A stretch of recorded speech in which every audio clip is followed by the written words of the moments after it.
স্টুডিওতে আছেন সহকর্মী রাহেনুল রানা। রানা, আপনাকে স্বাগত। ঈদ মোবারক রানা। ঈদ মোবারক ধ্রুব। ঈদের এই মৌসুমেও কিন্তু আসলে ইরান ইসরায়েল সংঘাত কোনোভাবেই বন্ধের কিন্তু আসলে ইঙ্গিত পাওয়া যাচ্ছে না। সবশেষ খবরাখবর কি রয়েছে এই সংঘাতে? ধ্রুব, আপনি জানেন গত 23 দিন ধরেই জ্বলছে পুরো মধ্যপ্রাচ্য। দফায় দফায় হামলা হচ্ছে, প্রতিনিয়ত বাড়ছে হতাহতের সংখ্যা। সেই ধারাবাহিকতায় আজকেও কিন্তু দুই দেশ পাল্টাপাল্টি হামলা চালিয়েছে, একদিকে ইরান, অন্যদিকে ইসরায়েল।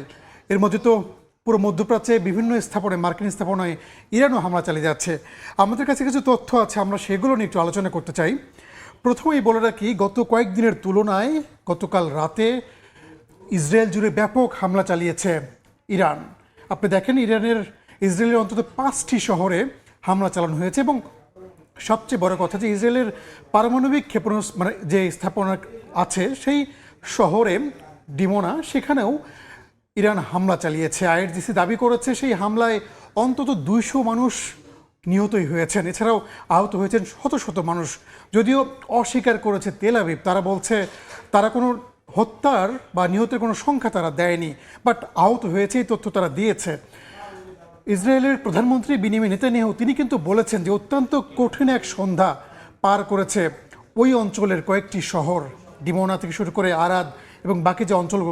কারণ আমি একটু কি বলছিলাম যে ব্যাপক আকারে ইরান হামলা চালিয়েছে, দফায় দফায় ক্ষেপণাস্ত্র হামলা এবং সরাসরি আঘাত এনেছে। সবচেয়ে বড় কথা হলো ইসরায়েলের প্রতিরক্ষা ব্যবস্থাকে ভেদ করে এই শহরগুলোতে এত বড় হামলা এর আগে আমরাও দেখিনি। রানা, একটু জানাবেন আসলে এই হামলা আসলে এখন পর্যন্ত কেমন, ক্ষয়ক্ষতির পরিমাণটি কেমন, আসলে এই বিষয়ে কোনো তথ্য পাওয়া গিয়েছে কিনা?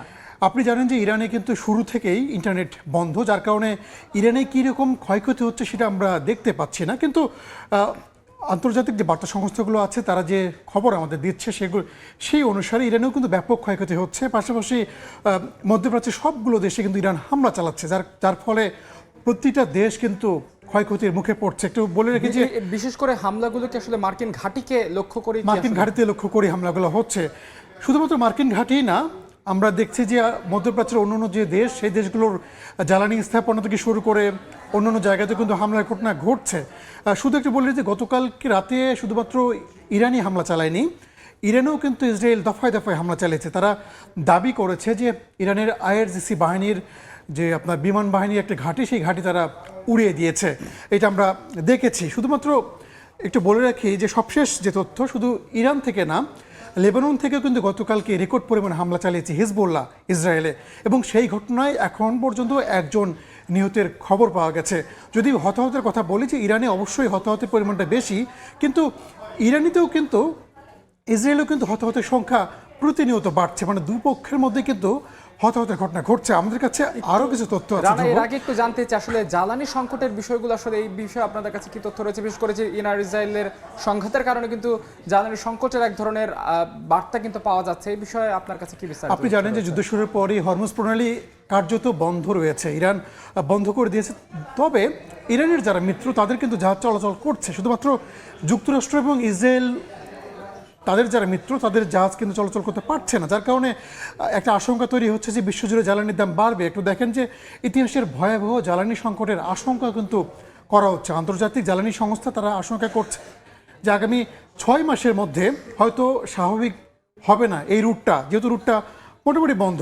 এর মধ্যেই আপনি জানেন যে ট্রাম্প গত কয়েকদিন ধরেই একের পর এক হুঁশিয়ারি দিচ্ছিলেন। তিনি বারবার তার যারা মিত্র ন্যাটো তাদের সহায়তা চেয়েছিলেন, কিন্তু তিনি সহায়তা পাননি, মূলত কেউ তার পাশে দাঁড়ায়নি, যার কারণে তিনি অন্যদের কাছে সহায়তা না চেয়ে সরাসরি ইরানকে আলটিমেটাম দিয়েছেন। তিনি বলেছেন আগামী 48 ঘন্টার মধ্যে যদি হরমুজ প্রণালী খুলে দেওয়া না হয় তাহলে পুরো ইরান তিনি ধ্বংস করে দেবেন, এরকম একটা হুঁশিয়ারি তিনি আজকে দিয়েছেন। এবং বলা যায় যে আগে মঙ্গলবার সেই সময়সীমা শেষ হচ্ছে, হয়তো এরপর বড় ধরনের একটা হামলার মুখোমুখি হতে পারে ইরান। বিদ্যুৎ কেন্দ্রে হামলার একটি হুঁশিয়ারি তিনি দিয়েছেন। আবার দেখেন ইরানের যে প্রশাসন, বর্তমান মোস্তফা প্রশাসন, তারা পাল্টা হুঁশিয়ারি দিয়েছে যুক্তরাষ্ট্রকে। তারা বলেছে যদি ইরানের বিদ্যুৎ কেন্দ্রে কোনো হামলা হয় তাহলে ইসরায়েল এবং যুক্তরাষ্ট্র সহ মধ্যপ্রাচ্যের অন্যান্য যে দেশগুলো আছে তারা 30 মিনিটের মধ্যে অন্ধকারে পরিণত হবে, মানে পুরো অঞ্চল যত বিদ্যুৎ কেন্দ্র রয়েছে সবগুলোতে ইরান হামলা চালাবে, এরকম একটা হুঁশিয়ারি কিন্তু ইরানের পক্ষ থেকে দেওয়া হয়েছে। পাল্টে হুমকি ধামকি হুঁশিয়ারির মধ্যে কিন্তু বর্তমান এই যুদ্ধ পরিস্থিতি বিরাজ করছে ধ্রুব। সংঘাত আসলে বেড়েই চলছে, মানে থামার কোনো ইঙ্গিত এখনো পাওয়া যাচ্ছে না। আর আপনাকে অসংখ্য ধন্যবাদ আমাদের সঙ্গে যুক্ত হওয়ার আপনাকে জন্য। ধন্যবাদ। ইরান ইসরায়েল সংঘাতের বিস্তারিত তুলে ধরছিলেন সহকর্মী রাহেনুল রানা।